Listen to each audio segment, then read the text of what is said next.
অতএব ওই মানুষ নিকৃষ্ট মানুষ, ওই মানুষ অসভ্য মানুষ, ওই মানুষ নামের কলঙ্ক যার কপালে সেজদা নেই। তুমি মুসলিম নামের কলঙ্ক, তুমি আল্লাহকে অপমান করলা, তুমি নবীকে অপমান করলা, তুমি মাকে অপমান করলা, তুমি বাবাকে অপমান করলা। যে নামাজ পড়ে না, যে সেজদা দেয় না, ওই বদনসিব। এজন্য কপাল মন্দ কার? সেজদা নাই যার। বলেন কপাল মন্দ কার? হ্যাঁ হ্যাঁ হ্যাঁ, কসম আল্লাহ। মূলত ওই ব্যক্তির কপাল মন্দ যেই ব্যক্তির কপালে সেজদা নেই। নাই তো ব্যবসায় লস খাওয়া, টাকা মাইর খাওয়া, পয়সা হারাইয়া যাওয়া, আপনার 2-4 লাখ টাকা ধরা খাইয়া যাওয়া, এটা কপালের দোষ না। আপনি কইলেন আমার কপাল খারাপ, কি হইছে? আমি একের জায়গা 2 লাখ টাকা মাইর খাইছে। আপনি ব্যাক কল দেখে মাইর খাইছেন, আপনি কপালে কিচ্ছু হইছে না। আপনার বুদ্ধি কমের কারণে, আপনি সিটারের খপ্পরে পড়ছেন, আপনি বাটপারের লগে ব্যবসা করছেন, ইত্যাদি ইত্যাদি হইতে পারে। তাহলে এইটার কারণ প্রত্যেক মানুষের দুনিয়াবি আর্থিক কোন লসের কারণ কপাল খারাপ এই জন্য না, তোর বুদ্ধি কম, অথবা লোক মন্দ পড়ে হইছে, মাল 2 নম্বর পড়ে গেছে, এটা তো হলো এটার সমস্যা। কপালের কি সমস্যা? কপাল খারাপ তার, সেজদা নাই যা। এজন্য সেজদাবিহীন যুবক, সেজদাবিহীন কিশোর, সেজদাবিহীন মুসলমান, সেজদাবিহীন নারী, তুমি মন্দ কপাল, দুর্ভাগা, বদনসিব, বদনসিব, বদনসিব। তোর কপাল নাই, তোর কোনো কপাল নাই। মূলত বাতে খাও, তুমি পয়সাই কামাই করো, তুমি গুণ যাইবা আর পেশাব করবা আর দুনিয়া ভোগ করবা। এতটুকু দুনিয়া জানোয়ারও ভোগ করে, দুনিয়া জানোয়ারও ভোগ করে, শুধু দুনিয়া জানোয়ারও ভোগ করে। দুনিয়ার প্রয়োজন জানোয়ারেরও পূরণ হয়। অতএব এটা জরুরি। কেন নামাজ পড়বেন না? কেন 5 ওয়াক্ত নামাজ পড়বেন না? শুক্রবারে শুধু জুমার নামাজ পড়েন, 5 ওয়াক্ত নামাজ পড়েন। আমনে সালাক, আমরা বেকুব। হ্যাঁ, আমরা চিরা খাইয়া বড় হয়েছি, আপনি ভাত খাইয়া বড় হয়েছেন, আমরা বেককল। শুক্রবারে শুধু 2 রাকাত নামাজ দিলে পড়িলে 1 সপ্তাহের নামাজ হয়ে যায়। আপনি এত সহজ কথাটা বুঝা লাইলেন, আমরা বুঝলাম না কেন? ওটা এই বলেন না কেন? কোন বাটপারে বলছে এটা? বলেন। কোন হুজুর তো দূরে থাক, কোন বাটপারে বলছে কিনা আপনারে যে হে মুসলমানের বাচ্চা, শুধু শুক্রবারে 2 রাকাত নামাজ পড়লে চলে, আর 1 সপ্তাহ নামাজ পড়তে হয় না? তা কোন সিটারে বলছে আপনারা? মুসলমানের উপরে জুমার নামাজ ফরজ না 5 ওয়াক্ত নামাজ ফরজ? তো জুমার নামাজ কি আলগা নামাজ? শুক্রবারে নামাজ 6 ওয়াক্ত। তো তাইলে শুক্রবারে নামাজ কয় ওয়াক্ত? তো শনিবারে কয় ওয়াক্ত? তো রবিবারে কয় ওয়াক্ত? তো তাহলে নামাজ কয় ওয়াক্ত ফরজ? তো আপনি এটা আলগা করলেন কেন?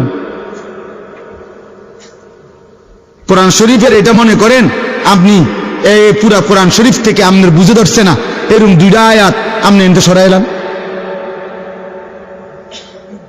হ্যাঁ, অনুমতি আছে? তো তাই আপনি এটা কেমনে, আপনি এই ভাগ করলেন কেমনে যে বেকুব যারা হেরা পরে 5 ওয়াক্ত, আমি বুদ্ধিমান আমি পড়ি 1 ওয়াক্ত? বলেন আব্বা, বলেন। ফজরের নামাজ কেন পড়বেন না? ফজরের নামাজের সময় মহান আল্লাহ তাআলা ভোরবেলা যে ঘুম থেকে জাগায়, সেটা কি আল্লাহ জাগায় না? রাত্রিবেলা ঘুম পাড়ায়, তো সেটা আল্লাহ ঘুম পাড়ায় না?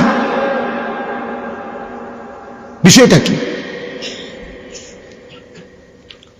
আমার কিশোর ভাই, যুবক ভাই, আমি হাত জোড় করে অনুরোধ, প্রিয় ভাই আমার, সন্তান আমার, বন্ধু আমার, ফজরের নামাজ মুমিনের নামাজ। ফজরের নামাজ ঈমান আর নিফাকের পার্থক্য, মুমিন না মুনাফিকের পার্থক্য। ফজরের নামাজ আজিমুশ শান নামাজ। ফজরের নামাজ এমন নামাজ যেই নামাজে সারা রাত্রি আল্লাহর জমিনে যত কোটি ফেরেশতা থাকে সবাই ফজরের নামাজ পড়ে। সারা দিন যত ফেরেশতা জমিনে থাকবে, খোদার কসম হাদিসে আছে, তারা ফজরের নামাজ জামাতে পড়ে। এই জন্য ফজরের নামাজ যে পড়ে না তার উপরে রাত্রির ফেরেশতা লানত দেয়, ফজরের নামাজ যে পড়ে না তার উপরে দিনের ফেরেশতাও লানত দেয়। ফেরেশতা তাকে লানত দিতে দিতে যায়, তোর উপরে আল্লাহর লানত পড়ে। 5 ওয়াক্ত নামাজ পড়ে, বলেন ইনশাআল্লাহ, বলেন ইনশাআল্লাহ। খামখেয়ালি করেন না, খামখেয়ালি। হুজুর ইজ্ঞা বালাই কইছে, উনি খারাপ কইছে, উনার ওয়াজে লোক হইছে, উনার ওয়াজে লোক হইছে না, উনার ওয়াজটা সাপসে বালা, উনার ওয়াজ সাপসে না বালান, এত সাবা সাবি নেই, কন্যা কন্যা খেলা লাগছেন। এটা বিষয়টা কি নয়, লৌকিকতা না, প্রদর্শনী না, আখেরা। আখেরা যার কোথায় পরিচিতি অপরিচিতি কোনো দরকার নেই, আপনার আখেরাত দরকার। আমাদের কি দরকার বলেন না? আখেরাত। পৃথিবী চিনলেও আখেরাতে হিসাব দিতে হবে, না চিনলেও আখেরাতে কি দিতে হবে? হিসাব দিতে হবে, হিসাব দিতে হবে। একটা একটা গুনাহ ছাড়েন, একটা একটা গুনাহ। এই বাবা, একটা একটা গুনাহ ছাড়েন, আমিও আপনিও, আমিও আপনিও। নারীর ছবি দেখো না বাবা, অশ্লীল উলঙ্গ দৃশ্য দেখো না আব্বা, নারীর ছবি, জিনা ব্যভিচারের দৃশ্য, মোবাইলের এই আসক্তি, ছেলে মেয়েদের এই অবাধ মেলামেশা, ছেলে মেয়েদের এই অবাধ হারাম প্রেম, হারাম সম্পর্ক।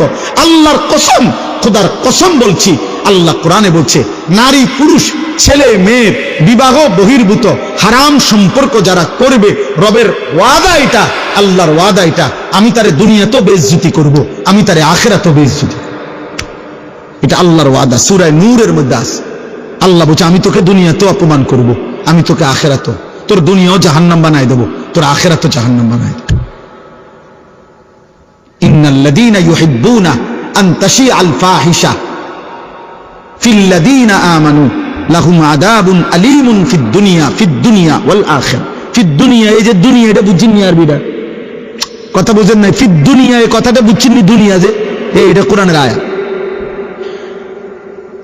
আল্লাহ বলেন, মুসলিম জনসমাজে যারা অশ্লীলতা ছড়িয়ে দেয়, আর অশ্লীলতা বলাই হয় আযিনা ওমা আশবাহুহু, অর্থাৎ ব্যভিচার, জিনা, নারী পুরুষের অবাধ মেলামেশা এবং তৎসংশ্লিষ্ট যাবতীয় বিষয়। নারী পুরুষের, ছেলে মেয়ের বিবাহ বহির্ভূত গুনার যত সম্পর্ক, এবার চোখে দেখেন, কানে শোনেন, হাতে ছুঁয়ে দেন, সঙ্গে থাকেন, কল্পনায় ভাবেন, কানে আলাপ করেন, হ্যাঁ, রাতের পর রাত জেগে কথা বলেন, উলঙ্গ ছবি দেখেন, নর্তকীর নাচ দেখেন, অথবা জিনা করেন, নিজের হাত লজ্জাস্থানে নাপাক ব্যবহার করেন, কিংবা যাই করেন, শাহওয়াতের যা, এটা অশ্লীলতা, এটা অসভ্যতা, এটা বেহায়াপনা। পৃথিবীর কোন সভ্য সমাজে, মানবতার কোন সমাজে অশ্লীলতাকে, অসভ্যতাকে, নারী পুরুষের অবাধ যৌনাচারকে পৃথিবীতে কখনোই কোথাও ভদ্রতা বলা হয় নাই। কোনো বেঈমানও বলে নাই, কোনো মুশরিকও বলে নাই, কোনো ইহুদির বাচ্চাও বলে নাই, কোনো খ্রিস্টানের বাচ্চাও বলে নাই। নগ্নতা নগ্নতাই, অসভ্যতা অসভ্যতাই। অতএব আজকের এই ছেলে মেয়েরা, বেপর্দা ছেলে মেয়েরা যত অত্যাধুনিক পোশাকে পড়ুক, যত অত্যাধুনিক ফ্যাশনই করুক, যত রঙে ঢঙ্গে নাচুক না, ওরা অসভ্য অসভ্য অসভ্যই থাকবে। এটা ভদ্রতার যত রঙই লাগান, তো এটা সবটা অসভ্যতার রঙই। দুর্গন্ধ, পায়খানা বাড়বেই, দুর্গন্ধ বাড়বেই। ডিজাইন বানায়েন না এটার মধ্যে, ডিজাইন করলে হবে না। হ্যাঁ হ্যাঁ, অতএব কোনোভাবেই এটা করা যাবে না। একটা যুবক ভাই, তোমার চরিত্র তোমার জীবনের মূল পুঁজি, তোমার আখলাক তোমার জীবনের মূল পুঁজি। একটা নারীর কাছে হেরে গেলা, লজ্জাস্থানের চাহিদার কাছে হেরে গেলা, আহা, এর চাইতে বড় কাপুরুষ আর কেউ হইতে পারে না। আমি একটা পুরুষ বেটা, আমার হাতে পৃথিবী গড়বে, আমার হাতে দেশ গড়বে, আমার হাতে জাতি গড়বে, আমার হাতে সংসার গড়বে, আমার হাতে পৃথিবী গড়বে, আমার হাতে আমার সন্তান গড়বে, আমার হাতে আগামীর পৃথিবীতে কালেমার পতাকা উড়বে, আমার হাতে ইসলামের বিজয়ের নিশানা উড়বে। সে কেন নারীর কাছে হেরে যাবে? জীবন মানে শুধু ছবি, জীবন মানে শুধু একটা বেডি দেখা, উলঙ্গ দৃশ্য দেখা? বেটা অপদার্থ বেটা, আকামলা কোথাকার বেটা। জীবনের কোনো অর্থই তো জানো নাই বেটা, জীবনের কোনো উদ্দেশ্যই তো চেনো নাই। নারীর চাহিদা, নারীর প্রয়োজন, এ তো আল্লাহ তাআলার ওয়াদা। আল্লাহ বলছে, বান্দা আমি তোমার বৈধ চাহিদা পবিত্র বিবাহের মাধ্যমে আমি পূরণ করে দেব, এটা আমার ওয়াদা। ওয়াদা। এই পৃথিবীতে আমরা এই মানুষগুলো বিবাহের পবিত্র সম্পর্ক যদি না হতো, তো এই সম্পর্কের পবিত্রতার মাধ্যমেই আমরা আসছি না? কথা বলেন না কেন? আমি কোনো মা বাবার সন্তান না? তাহলে এক স্বামী স্ত্রীর পবিত্র ভালোবাসার সন্তান আমি। আপনি কোনো মা বাবার সন্তান না? তো আপনারা কোনো মা বাবার সন্তান না? তো চল স্বামী স্ত্রী নারী পুরুষের এই মেলামেশা হালাল পবিত্র চাহিদা পূরণ এর বরকতেই আল্লাহ তাআলা এই পৃথিবীতে মানব প্রজন্ম এই পর্যন্ত আনছেন। এভাবেই আগামী কিয়ামত পর্যন্ত চলবে। আল্লাহ আমাদেরকে হেফাজত করে। আমি অনুরোধ করছি আমার যুবক ভাই, আখলাকের হেফাজত করো, আখলাকের হেফাজত করো। গান বাদ্যের আড্ডা, গায়িকা নায়িকার আড্ডায়, মোবাইলের মাধ্যমে হোক, কোনো গানের আড্ডা, কোনো নর্তকীর আড্ডা, কোনো ছবির আড্ডা, কোনো নৃত্যের আড্ডা, কোনো বাদ্যযন্ত্রের আড্ডায় কোনোভাবে ভাইয়া অংশগ্রহণ করুন, অংশগ্রহণ করুন, অংশগ্রহণ করুন। আমাদের ইমামে আজম আবু হানিফা রাহমাতুল্লাহ আলাইহি বলছেন, সিমাউল আগানি ফিসকুন ওয়াত তালাজ্জুদু বিহা কুফরুন। গান শোনা প্রকাশ্য পাপ। তিনি বলছেন গান শুনে মজা পাওয়া এটা কুফরি, কুফরি, খোদার কসম এটা কুফরি। তিনি বলছেন, কোরআনে আল্লাহ বলছে গান বাদ্য গায়িকা, গানের আসর, নৃত্যের আসর, বাদ্যযন্ত্রের আসর যারা জমায়, উলাইকা লাহুম আযাবুম মুহিন, আমি আল্লাহ তাদের জন্য অত্যন্ত লজ্জাজনক মর্মান্তিক আযাব আমি নির্ধারণ করেছি। এজন্য ধর্মের নামে, এজন্য ভক্তির নামে, মাজারের নামে, ব্যক্তির নামে, আউলিয়ার নামে, পীরের নামে, মুর্শিদের নামে, অধর্মের নামে, সিনেমার নামে, নাটকের নামে, নায়ক নায়িকার প্রেমের নামে, ভালোবাসার নামে, যে কোনো নামেই বাদ্যযন্ত্র বাজাইলে, গান গাইলে, ভক্তিমূলক হোক আর অভক্তিমূলক, হারাম, এটা হারাম, এটা হারাম, এটা হারাম। যেখানে টুন টুন টুন টুন করে সেখানেই ইবলিস বাঁশি বাজায়। কোরআন শরীফ আছে, ওয়াস্তাফজিজ মান ইসতাতা'তা মিনহুম বিসাউতিক। বাদ্যযন্ত্র বাজলেই আল্লাহ বলছে এটা শয়তানের আওয়াজ, এটা শয়তানের আওয়াজ। আপনি এটা মারফতি কোন আর যে ফতি কোন, আপনি কি করবেন আপনি বুঝেন। আমার কথা যদি বুঝে না ধরে বলে না আরো হুজুরে তো আপনি যেটা বুঝে ধরে এটা ধরে। আমারটা আমি বলছি, আমি জানি যে দূর, আমার ফুজি যে দূর, আমি বলছি দূর, এতে ভালোটা আপনি বলেন, কিন্তু আমারটা আমি বললাম। কোন মুসলমান, কোন ইমানদার খোদার কসম গান পছন্দ করতে পারে না। আল্লাহ নবী, ওই আমার আগে মাওলানা হুসাইন ভাই এটা বলতে চাইছেন, আল্লাহ নবী বলছে আমার উম্মত যখন শেষ জামানায় গানে আসক্ত হবে, গায়িকায় আসক্ত হবে, নৃত্যে আসক্ত হবে, বাদ্যযন্ত্র বেড়ে যাবে, হালাল পানির মতো মদ পান করতে থাকবে। আল্লাহ রাসূল সাল্লাল্লাহু আলাইহি ওয়াসাল্লাম বলেছেন, ইজা যাহারাতিল কাইনাত ওয়াল মাআজিফ ওয়াস্তাহাল্লাতিল খামরা। আল্লাহ নবী বলেন আমার উম্মতকে তখন মাটিতে ধসিয়ে দেওয়া হবে, পাথরের বৃষ্টি বর্ষণ করা হবে, চেহারা বিকৃত করে।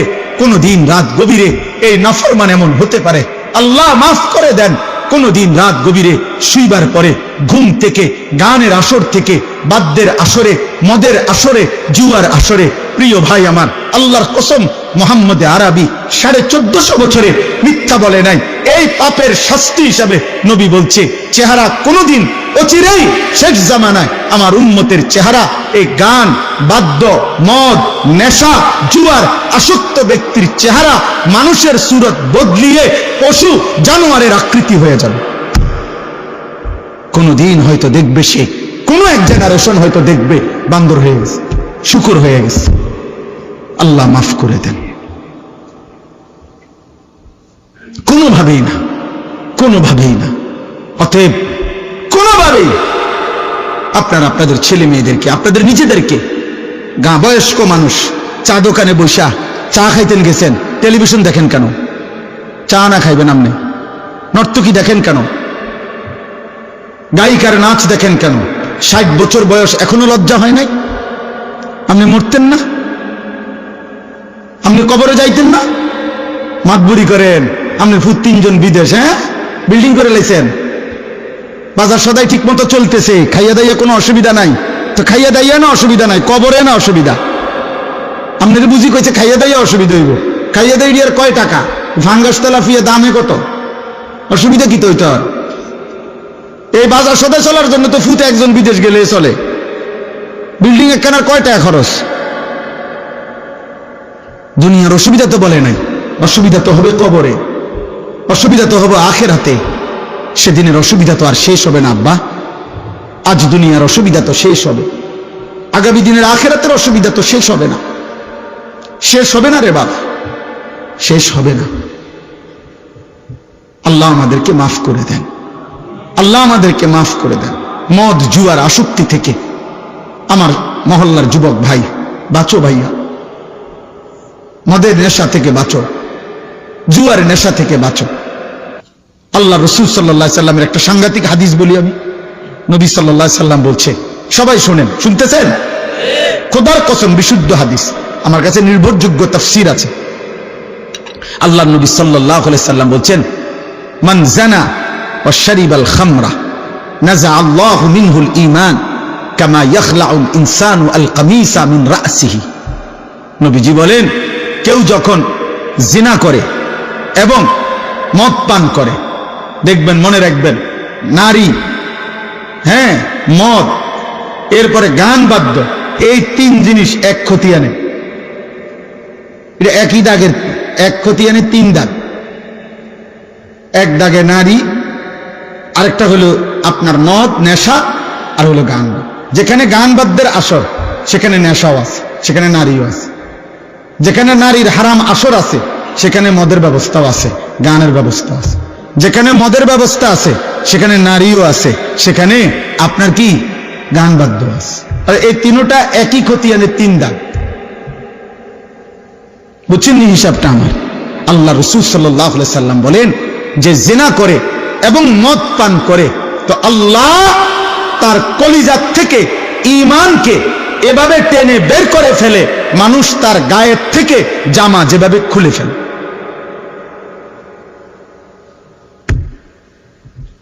মানুষ তার দেহ থেকে জামা যেমন খুলে ফেলে, খোদার কসম নবী বলছে, আল্লাহ তার কলিজা থেকে ঈমান এভাবে বের করে ফেলে। আর যদি ওই অবস্থায় মৃত্যু হয়, তো তোমার মৃত্যু কি হবে তুমি কবরে গেলে বুঝবা, তুমি হাসরে গেলে বুঝবা। আল্লাহ নবী সাল্লাল্লাহু আলাইহি ওয়াসাল্লাম বলছেন, যে ব্যক্তি মদ এবং জুয়ায় আসক্ত, আল্লাহ নবী বলছে তার দুইটা পাপ মারাত্মক। মদে আসক্ত ব্যক্তি, জুয়া খেলে যারা, জুয়া, মোবাইলে জুয়া হোক, বাইরে জুয়া হোক, অথবা এই বেট বাজি ধইরা বিভিন্ন রকম খেলে, কোথায় জুয়া এখানে ধরে, খেলে ওইখানে আপনার, অর্থাৎ কেউ ফুটবল খেলে, কেউ ক্রিকেট খেলে, খেলে বেঈমানে, আর এখানে মুসলমানের নাফরমান সে জুয়া ধরে, বেট ধরে, আর বাজি ধরে। অনলাইনে লাখ লাখ যুবক এখন অনলাইনে জুয়া খেলে, মোবাইলে। বাবারা জানেও না, বাবা জানেও না, এবার টাকা টাকা দেয়, উনার টাকা দিয়া এমবি ঢুকায়, উনার টাকা দিয়ে। আহা বাবা, এত খামখেয়ালি, এত মস্কারি হাসরের ময়দানে টিকবে। আমি বুঝছি না। না বুঝছেন না, আপনি বুঝছেন, আপনি 14 গোষ্ঠী বুঝছেন, আপনি বুঝেন না। আপনার ছেলে এক ওয়াক্ত নামাজ পড়ে না, ওই কি করে আপনি বুঝেন না? বেনামাজি ছেলে 24 ঘন্টা মোবাইল দিয়া জুনায়েদ বাগদাদির ওয়াজ শুনে। আপনার ছেলে আল্লাহর কোরআনে একটা রাকাত নামাজ পড়ে না, ওই সারা রাত মোবাইলে আপনার ছেলে আব্দুল কাদের জিলানীর ওয়াজ শুনে। আপনি বুঝেন না, আপনি চিরা খান, আপনি সহজ কথা বুঝেন, 100 বার বুঝেন। আমারে আপনি 900 বললে, আপনারে আমি 900 বললে হবে না। আখেরাত, আখেরাত ওইখানে কি বলবেন সেটা ভাবে। এই জন্য আল্লাহ নবী সাল্লাল্লাহু আলাইহি সাল্লাম বলেন, মদে যে আসক্ত, জুয়াতে যে আসক্ত, নবীজি বলছে তার দুইটা মারাত্মক ক্ষতি। 1, তারাকাস সালাহ, সে নামাজ ছেড়ে দেয়। 2, এটা বলাও কঠিন হাদিস, নবীজি বলছে মাদক আসক্ত, জুয়ায় আসক্ত এই নাফরমান ধীরে ধীরে ওয়াকা আলা আম্মাতিহি ওয়া খালাতিহি, নাউযুবিল্লাহ। আল্লাহর নবী বলেন, সে অচিরেই তার আপনজনদের সাথে, চাচি, মামি, ফুফি, খালা, চাচাতো, মামাতো, ফুফাতো, খালাতো, বোন, এমন নিকট আত্মীয় মাহরাম, নিকট আত্মীয় নারীদের সাথে জিনা ব্যভিচার করতে উদ্যত হয়।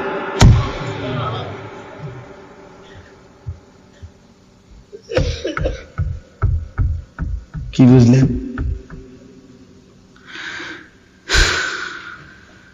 ফাফাক্কির, আপনি ভাবেন, প্রত্যেকটা পাপের কারণে অভিভাবক সমপরিমাণ দায়ী হবে। এই জন্য যে যা পারেন দুনিয়াতেই ভাত তরকারি বেশি করে খাইয়া যান। মন না চাইলেও আরো দুগা ভাত লন, মন না চাইলেও আরো 2 টুকরা গোস্ত লন। আখিরাত কঠিন হবে, জাহান্নাম কঠিন হবে আব্বা, হাসরের ময়দান বড় কঠিন হবে। অস্বীকার করিলেই আখিরাত হবে না এমন না, ভুলে গেলেও আখিরাত হবে। হবে কথা বলেন না? হবে আখিরাত, মৃত্যু হবে আমাদের, আখিরাত হবে, বিশ্বাস হয়? এই শেষ কথা। এবার শুধু আমি 5টা আয়াতের তর্জমা বলি, তাইলে আমার কথা শেষ। আমি আমার কথা এতটুকু বললাম, 2 কথা বললাম। 1 নম্বর কথা হলো, একজন বাবা তার পরিবারস্থদের জাহান্নাম থেকে বাঁচাবার জন্য জীবনের সবটুকু কোরবান করা উচিত। দ্বিতীয়ত, একজন সন্তানও তার বাবা, তার মা, তার উপরস্থদেরও জাহান্নাম থেকে বাঁচাবার জন্য জীবনের সর্বোচ্চ চেষ্টা করা উচিত। এটার দলিল দিছি। আর দ্বিতীয়ত বললাম, আমি আপনি আখিরাতকে ভয় করে, কবরকে ভয় করে যাবতীয় গুনাহ আমার এবং আমার পরিবারস্থ সদস্যদের জীবন থেকে দূর করার, সরানোর, বাঁচানোর শতভাগ চেষ্টা করা আমাদের জন্য ফরজে আইন, বাধ্যতামূলক। এই 2 কথা বুঝাইতে পারলাম কিনা? এবার তর্জমা শুনুন। وقالوا أإذا ضللنا في الأرض أإنا لفي خلق جديد। 21 নম্বর পারা, 32 নম্বর সূরা, সূরা সেজদার 5টা আয়াত পড়ছি, শুধু অনুবাদ বলছি। 10, 11, 12, 13, 14 এই 5 আয়াত। আল্লাহ বলেন, মক্কার কাফের, মুশরিক, বেঈমান, পাপী, নাফরমানরা অহরহ নবীজিকে বলতো, মুহাম্মদ, আমরা মৃত্যুর পরে কবরে মাটির সাথে একটা নির্দিষ্ট সময়ের মধ্যে হারিয়ে যাব। কিছুদিনের মধ্যেই আমাদেরকে মাটি খেয়ে ফেলবে, মাটি সমান করে ফেলবে, মাটি আমাদেরকে মিশায়া ফেলবে, মাটি আমাদেরকে অদৃশ্য করে ফেলবে। কিছুদিন পরেই আমাদের হাড্ডি, চামড়া, গোশত আর মাটির সাথে খুঁজেও পাওয়া যাবে না, পাওয়া যাবে। মনে করেন 500 বছর আগে এখানে আপনার কবর ছিল, এমন হাজারো জায়গা আছে যেখানে এখন কবর তো দূরে থাক, ওই জায়গা নদী হয়ে গেছে, খাল হয়ে গেছে। তাহলে লাশ তো দূরে থাক, কবর তো দূরে থাক, মাটিও তো নাই। তো তারা বলতো, মুহাম্মদ, সেই রকম আমাদেরকে, যারা মাটির সাথে এভাবে হারিয়ে যাব, মিশে যাব, আমাদেরকে পুনরায় নতুন করে কিয়ামতের দিন আল্লাহ আবার সৃষ্টি করে হাসরের ময়দানে উঠাবে, এটা কিভাবে সম্ভব? পাইব কই? আড্ডি কই, চামড়া কই, গোশত কই, রক্ত কই? যুক্তি দেখায় কার সাথে? কার সাথে? আল্লাহর সাথে। মানে আল্লাহরে বলতেছে, আপনি কেমনে পারবেন? নবীজির মাধ্যমে জানতে চাইতেছে। আল্লাহ বলেন, বাল হুম বিলিকাই রাব্বিহিম কাফিরুন। হে বন্ধু, আপনি বুঝেন নাই বন্ধু, মূল বিষয় হলো ওদের প্রত্যেকের কলিজার মধ্যে আছে আখিরাত হবে, এটা ওরা বুঝে। আমি আল্লাহ সর্বশক্তিমান, ওরা জানে। যিনি সর্বশক্তিমান তিনি সবই করতে পারে, এটা তারা জানে। কিন্তু মূল বিষয় হলো ওরা চায় না যে আখিরাত যদি মেনে নেয়, তাইলে তো এটা মানতে হবে যে আমি আল্লাহর মুখোমুখি হবে, গুনার হিসাব দিতে হবে, নেক কাজের পুরস্কার নিতে হবে, নাফরমানির দুনিয়া ছেড়ে দিতে হবে, চুরি, ডাকাতি, অসভ্যতা, আল্লাহর অবাধ্যতা, কুফর, শিরিক, যাবতীয় কবিরা গুনাহ বাদ দিতে হবে, আমি আল্লাহর আনুগত্য করতে হবে। মূল বিষয় হলো এইটা তারা চাচ্ছে না, এই জন্য আখিরাতকে মানতে চাচ্ছে। বুঝেন নাই কথাটা? এই বর্তমান বাংলাদেশেও, সারা পৃথিবীতে যত কাফের, যত মুশরিক, যত ইহুদি, যত খ্রিস্টান, যত নাস্তিক, যত মুরতাদ, যত আল্লাহদ্রোহী ব্যক্তি ইসলামের কোনো বিষয় নিয়ে বলে এটা বর্তমান যুগের সাথে সামঞ্জস্যপূর্ণ না, এটা বর্তমান সাথে খাপ খায় না, এটা আধুনিকতার পরিপন্থী, আল্লাহর কসম এগুলা একটাও কোনো কথা না, সবই তারা বোঝে, সব যৌক্তিক, সব আধুনিক। কিন্তু মূল বিষয় হলো মানলেই অসভ্যতা ছাড়তে হবে, আল্লাহর গোলামি করতে হবে, এটাই তারা চায় না। এটাই হলো মূল কথা। আপনি কলজা খুললে এটাই পাইবেন। ওরা সবাই জানে যে কোরআনের বিধান কার্যকর করিলে আল্লাহর বিধান কার্যকর করিলেই জমিন শতভাগ শান্তি হবে, অপরাধ নির্মূল হবে। এটা তারা কলজা দিয়া বুঝে, বুঝে দেখে বিরোধিতা করে, বুঝে দেখে বিরোধিতা করে। অন্য যে কোনো কেউ বুদ্ধিজীবী কোন বুদ্ধি দিলে আচ্ছা দেখি না, এটা প্রয়োগ করে দেখি। একজনে বলছে বুদ্ধি দিছে ফুটবল খেলতে খেলতে ফুটবল খেলার টুর্নামেন্ট করো, মাদক কমে যাবে। এই তো দেখি না, বুদ্ধি করছে। সেদিন আমার এক ভদ্রলোক বলছে, হুজুর আমি নেট করে দিছি, সারা রাত্র খেলার জন্য ছেলেদেরকে জায়গা করে দিছি যেন নেশা না করে। অসাধারণ ফর্মুলা। সেরকম বুদ্ধি, আপনার মাথা ফুরাটাই বুদ্ধি, কথা বুঝেন? হ্যাঁ, বুদ্ধি দিছে কিছুদিন আগে, এখন একটু কমছে। কিছুদিন আমাদের বাংলাদেশে ছিল ধর্ষণ, নারী নির্যাতন, ইভটিজিং এর বিরুদ্ধে আপনার সচেতনতার জন্য স্টেডিয়ামে ওপেন কনসার্ট। ঢাকা থেকে শিল্পী আসবে, শিল্পী ব্যান্ডের তালে তালে, বাদ্যের তালে তালে, গেয়ে গেয়ে, নেচে নেচে শিল্পী বুঝাইয়া বলবে ছেলেদেরকে, যুব সমাজকে, তোমরা ধর্ষণ ব্যভিচার করবা না, ইভটিজিং করবা না। ছেলেরা কনসার্টের মাঠ থেকে বলবে আমরা এখান থেকে জোনায়েদ বাগদাদি হয়ে ঘরে ফিরলাম। অসাধারণ, অসাধারণ। কুমিল্লা একবার দেখছি পোস্টারিং করছে মাদকের বিরুদ্ধে ফুটবল, মাদকের বিরুদ্ধে ফুটবল, ফুটবলের টুর্নামেন্টের আয়োজন করছে মাদক কমানোর জন্য। অথচ এই পৃথিবীতে সমস্ত আন্তর্জাতিক খেলোয়াড়দের মধ্যে অসংখ্য খেলোয়াড় ফুটবলের ইতিহাসে আছে যাদেরকে ফুটবল খেলা থেকে চিরতরে বিদায় করে দিছে তাদের ডোপ টেস্ট পজিটিভ হওয়াতে, অর্থাৎ তাদের শরীরে মদের নেশার উপস্থিতি পাওয়ার কারণ। আমরা কি চিড়া খাই? আমরা জানি না দুনিয়া কি আছে। তাইলে যেই খেলার মাধ্যমে মদ থেকে যুব সমাজকে বাঁচাবে, উনি নিজেই মদ খায়, বেড়ায় তো ঘাস খায়। অতএব হবে না, হবে না, হবে না। পদ্ধতি একটাই, আল্লাহর কোরআনের বিধান। বলেন আলহামদুলিল্লাহ। জমিনের শান্তির মূল মন্ত্র একটাই, রবের কানুন। আল্লাহ আমাদেরকে তৌফিক দান করেন। কুল ইয়াতাওয়াফাকুম মালাকুল মাউতিল্লাযী বুক্কিলা বিকুম সুম্মা ইলা রাব্বিকুম তুরজাউন। আল্লাহ বলে, বন্ধু আপনি বলে দেন, তোমরা মানো বা না মানো, দুই জিনিস নিশ্চিত হবে। এক, আজরাইল কর্তৃক তোমাদের মৃত্যু হবে, আমি আল্লাহর পক্ষ থেকে নির্ধারিত সময়ে, এটাও নিশ্চিত হবে। সুম্মা ইলা রাব্বিকুম তুরজাউন, আমি আল্লাহর কাছে তোমাদের সকলকে হাসরের ময়দানে একত্রিত করা হবে, এটাও হবে। তুমি মানো বা না মানো, হবে তো? বলেন না হবে তো? মৃত্যুও হবে, আখিরাতও হবে। বলেন কি হবে? কি হবে? আবার বলেন, আবার বলেন। আল্লাহ বলেন এই দুইটা হবেই। এবার আল্লাহ বলেন, ওয়ালাউ তারা ইদিল মুজরিমুনা নাকিসু রুউসিহিম ইনদা রাব্বিহিম। আল্লাহ বলেন, হে বন্ধু, সেদিন আখিরাতে আপনি দেখবেন সমস্ত পাপী, নাফরমান, বেঈমান, মুশরিক, মুরতাদ, আল্লাহদ্রোহী, গুনাহগার, পাপী বান্দা আমি আল্লাহর সামনে মাথাটা নিয়ে লজ্জায়, অপমানে, বেইজ্জতিতে মাথা নুয়ে আমার সামনে দাঁড়িয়ে থাকবে। আর কি করবে? রব্বানা আবসারনা ওয়াসমি'না ফারজি'না না'মাল সালিহান ইন্না মুকিনুন। আলামিন ভাই আসতেছে, আসতে হবে না, আমার আয়াত শেষ, শুধু অনুবাদ করি আর 2 মিনিট। আপনি আসেন, দ্রুত আসেন।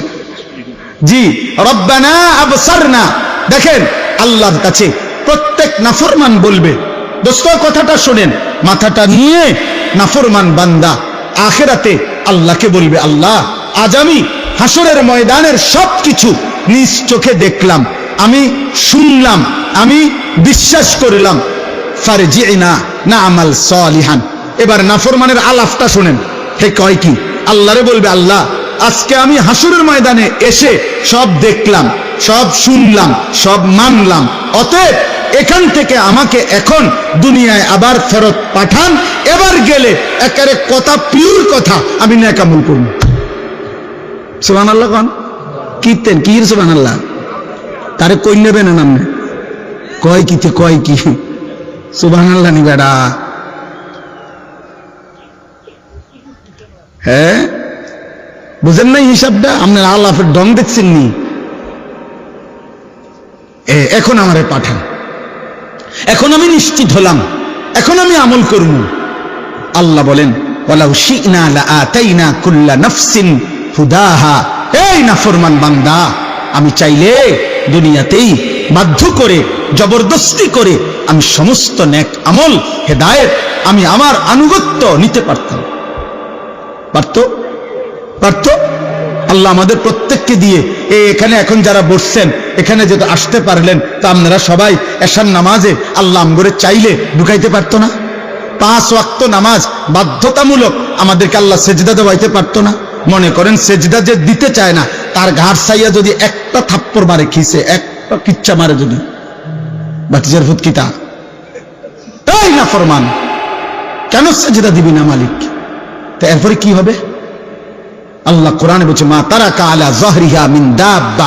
একটা পাপের শাস্তি যদি আমি আল্লাহ দুনিয়ায় কোন নাফরমানকে পাপের প্রকৃত শাস্তি একবার দিতাম, আল্লাহর কসম আল্লাহ বলে কোন নাফরমান বান্দা আমার জমিনে আর কোনদিন পিঠ সোজা করে মেরুদণ্ড সোজা করে আর হাঁটতে পারত না। কসম খোদার, এটা কোরআনের আয়াত। আল্লাহ বলে যদি একটা মিথ্যার কারণে আমার ফেরেশতা যদি তোর জীবনে একবার ঘাট ছাইয়া মারত যদি, তাহলে বান্দা তুমি আর কোনদিন মেরুদণ্ড ভেঙে যাইতে। আমি শুধু দয়া করে ছেড়ে দিছি বান্দা। আল্লাহ বলে আমি চাইলে পারতাম, ওয়ালাকিন হাক্কাল কওলু মিন্নী লাআমলা আন্না জাহান্নামা মিনাল জিন্নাতি ওয়ান নাসি আজমাইন। আল্লাহ বলেন অতএব আজ আমার চূড়ান্ত সিদ্ধান্ত, আজ আমার ফয়সালা, আজ আমি হাসরের ময়দানে মাফ করব না বান্দা, আজ আমি বিচার করব। আজ আমি বিচার করব, আজ আমি তোর মতো নাফরমান মানুষ এবং জিন দিয়ে আমার জাহান্নাম পূর্ণ করব। আজ আর দুনিয়া যাবা না, আজ জাহান্নামে যাবে। ফাযুকু বিমা নাসিতুম লিকা ইয়াউমিকুম হাদা ইন্না নাসিনাকুম। আল্লাহ বলেন হে আমার নাফরমান বান্দা, দুনিয়ায় থাকতে তুমি আখিরাত ভুলে গিয়েছিলে, আজ আখিরাতে আমি আল্লাহ তোমাকে ভুলে গেলাম। যাও, ফাযুকু আযাবাল খুলদি বিমা কুনতুম তা'মালুন। সারা জীবনের নাফরমানির বিনিময়ে অনন্তকালের জাহান্নামের আযাব ভোগ করতে থাকো। তোমার পাপের শাস্তি তুমি ভোগ করো। নাউযুবিল্লাহ, বলেন নাউযুবিল্লাহ। আমার বাপ, আমি আপনাদের কাছে অনুরোধ করছি, এটুকুই আমার কথা। চলেন আমরা সিদ্ধান্ত নেই, আমরা আল্লাহকে রাজি করব। বলেন ইনশাআল্লাহ। যুবক ভাই বলো ইনশাআল্লাহ, নওজোয়ান ভাই বলো না ইনশাআল্লাহ। 5 ওয়াক্ত নামাজ পড়ো। দোস্ত, তোমার জন্য তুমি পড়ো, তোমার জন্য তুমি পড়ো, তোমার ভালোর জন্য পড়ো। কোন নাফরমান পাপীকে প্রিয় ভাই পৃথিবী মনে রাখে না, পৃথিবী সম্মানের সাথে উচ্চারণ করে না, পৃথিবীতে তার নাম স্মরণীয় হয় না। ফেরাউনের নাম পৃথিবীর কেউ কুত্তার নামও রাখে না, নমরুদের নাম পৃথিবীতে কেউ কুত্তার নামও রাখে না, আবু জাহেলের নাম পৃথিবীতে কেউ কুত্তার নামও রাখে না, আবু লাহাবের নাম পৃথিবীতে কেউ কুত্তার নামও রাখে না। এজন্য নাফরমান কোনদিন পৃথিবীতে প্রিয় হয়ে স্মরণ হয় না, তার নাম স্মরণীয় হয় না। যদি কেউ উচ্চারণ করে তো সে ঘৃণা ভরে করে, ঘৃণা ভরে করে। এজন্য আমরা প্রত্যেকেই আজকের এই মোবারক মাহফিলে নিজেদের আখিরাতের ফিকিরে 5 ওয়াক্ত নামাজ পড়বো ইনশাআল্লাহ। ফজরের নামাজ সবাই পড়ার চেষ্টা করব, বলেন ইনশাআল্লাহ। যাবতীয় মদ, জুয়া, গান, বাদ্য, জিনা, ব্যভিচার, অশ্লীলতা থেকে বাঁচার আমি আপনি সকলেই চেষ্টা করব ইনশাআল্লাহ।